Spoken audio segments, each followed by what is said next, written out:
الرحمن الرحیم۔ زیدان وسیم یہ پوچھتے ہیں کہ اگر پائجامہ وغیرہ میں کہیں پر ہلکا سوراخ ہو جائے تو کیا اس میں نماز ہو جائے گی، اور اگر کرتا یا اس کپڑے سے وہ سوراخ ڈھک جائے تو پھر کیا اس میں نماز ہو جائے گی؟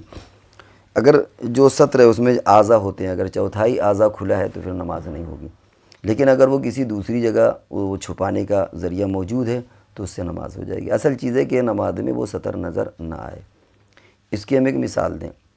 مثال کے طور پر عورت کو یہ چھپانا ضروری ہے، بازو چھپانا نماز میں ضروری ہے۔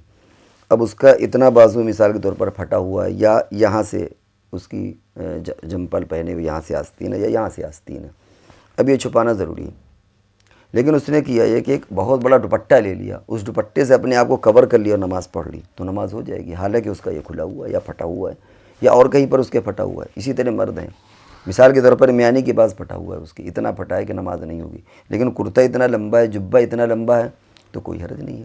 یا اس کو اور سمجھ لیں کہ آدمی جبہ پہنے ہوئے اندر انڈر ویئر پہنے ہیں یا کچھ بھی نہیں پہنے تب بھی نماز ہو جائے گی۔ اصل چیز ہے کہ آدمی کو سطر نظر نہ آئے۔ جھانکنا مراد نہیں ہے کہ آپ جبے میں نیچے سے جھانکے تو ظاہر بات ہے کیا اس میں تو پھر پائجامے میں بھی اگر آدمی نیچے سے جھانکے گا تو اس کو نظر آ جائے گا سطر، ٹھیک ہے۔ اصل یہ ہمیں دیکھنے میں وہ سطر نظر نہ آئے۔